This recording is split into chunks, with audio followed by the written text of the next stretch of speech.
บายดีสบายดีเด้อพี่น้องเด้อข้างในเพิ่นถามน่ะอันนี้เฮ็ดงานเลี้ยงหยังนี่น่ะกินฮีทกินฮีทบ่แม่นฮีทปะฮีทเอาบ่ได้เฮ็ดดอกกินฮีทบ่ได้เฮ็ดดอกบ่ได้เฮ็ดบ่ได้แต่งแบบกินฮีทผู้บ่าวผู้สาวเพิ่นอยู่ไทยกินฮีทปะกินฮีทเอากันอยู่บ่ได้เฮ็ดดอกเจ้าบ่าวเจ้าสาวน่ะอยู่ไทยทำงานอยู่ไทยบ่ได้มากินฮีทเลี้ยงเจ้าโคตรลุงตาเลี้ยงผู้เฒ่าผู้แก่เลี้ยงชาวบ้านพี่น้องเนาะกินฮีทปะกินสิคือกันปะบ่ฮีทปะตะกี้ว่าอันกินงานแต่งสามารีนะบ่แม่นเนาะสาวทาสาวจันทาสาวมารีเพิ่นมาเฮ็ดซอยสาวมารีเพิ่นมาเฮ็ดกินเนาะนี่หลายตัวอยู่ผมก็สร้างหลายอยู่เพิ่นกิน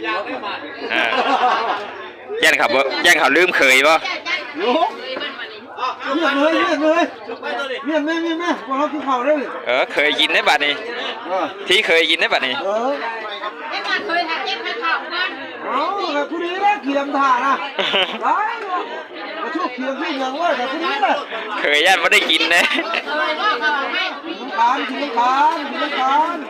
ไม่ก็เคยน้ำกันไม่เป็นไร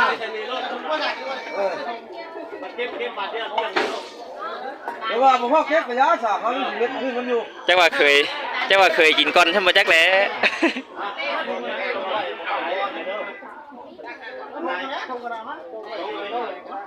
จังว่าเคยกินก้อนแล้วจักว่าเท่าเขาว่ายังเคยกินก้อนเลยนะเหรอยังไม่พอยังบ่ยังไม่ได้กินข้าวกินยุ่งสินะเขาหมดแล้วกูกินอะไรผมนี่เลยแม่น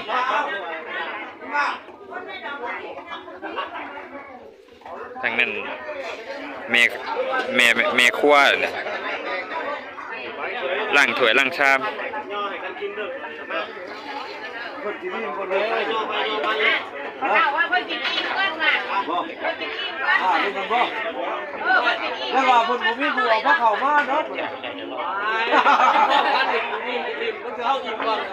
อ๋อกินเต่าวันแรกมันไปเอาแม่ให้เนาะเอาให้เปล่าเนาะ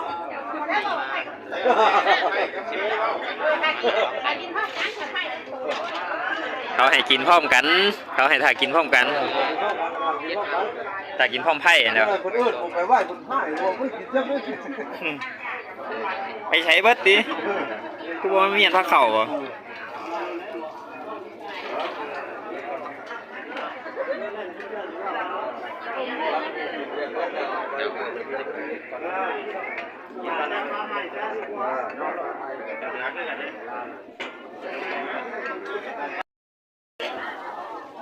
หมดแล้วเฮียหมอกน้อยแท้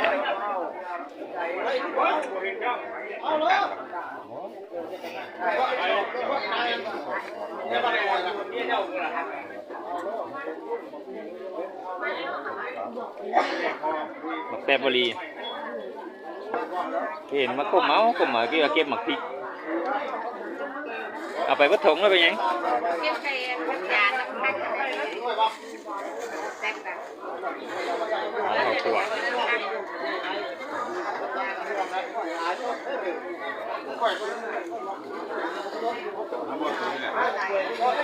แล้วเอาชามมาเลยลูกไว้รถแก้ให้ได้สุกเลยชาม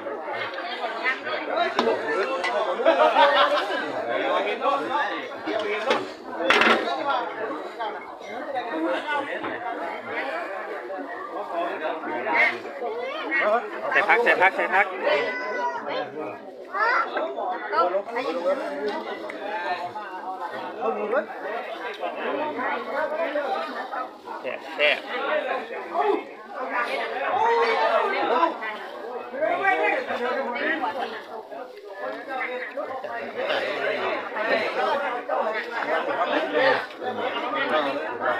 มันจะหมดน้ำ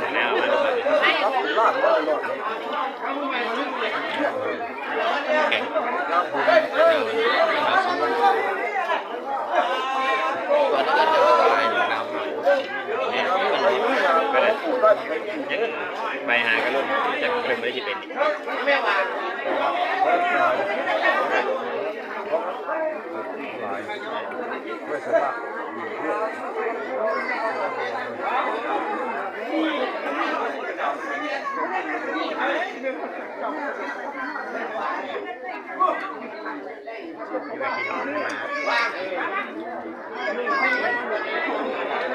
นุ่ย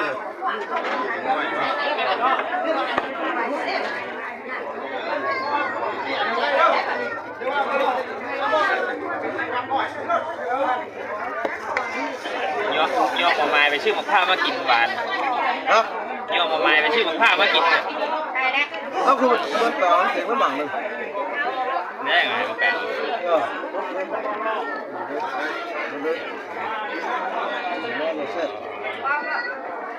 ขาวจ้วง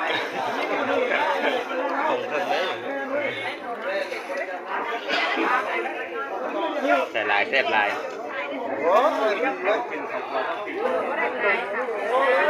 ดอกนัวเนาะง่ายเลยที่เราใส่ปุ๋ยนาเลยงามเลยงามน้ำไม่ปีไล่ปีไล่นี่บอกว่าเบิร์ดดอกเลย แซ่บลายปุ๋ย นี่ก็สิได้กับโบแซ่บอยู่ได้เนาะ ลายคุยมันจะได้เข่าลายคนตัวเล็กได้หลายฮะ ยกโป้ในก้น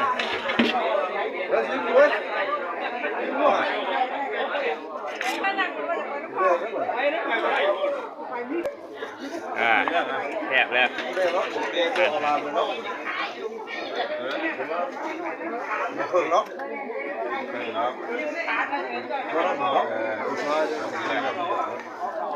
แบ่งเคยก่อน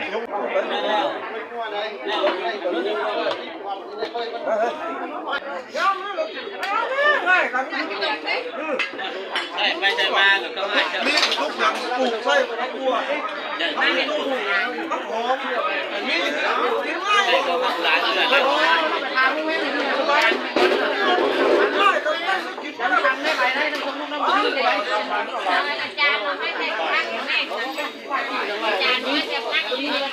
นี่แต่หน้าเราจะหาอันหลังเรายาอะไรหน้ามันก็นิ่มแล้วอะไร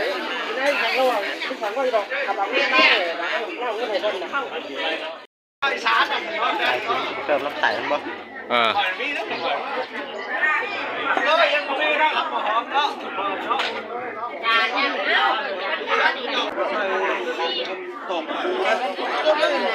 ยังอะไรมันหลายคนนี่ ยับหนักกัน มันน่ะง่ายเป็นนั่นน่ะเป็นพวกนะ ยับมา เป็นพวกบ่เอาเป็นพวกนี่ได้ต่างหาก พี่เด้อครับพี่เด้อ ไม่ลาบแดงตัวนี้ 2 คน 3 คนอยู่นี่ ลาบแดงไม่อันนึงยืนน้ำมันแล้วเฮ้ยเข่าด้วยก่อนเข่าไม่ดิให้ป้าดวนเนี่ยถั่วน้อยนึงเอาเข่ามาเลยเด้อ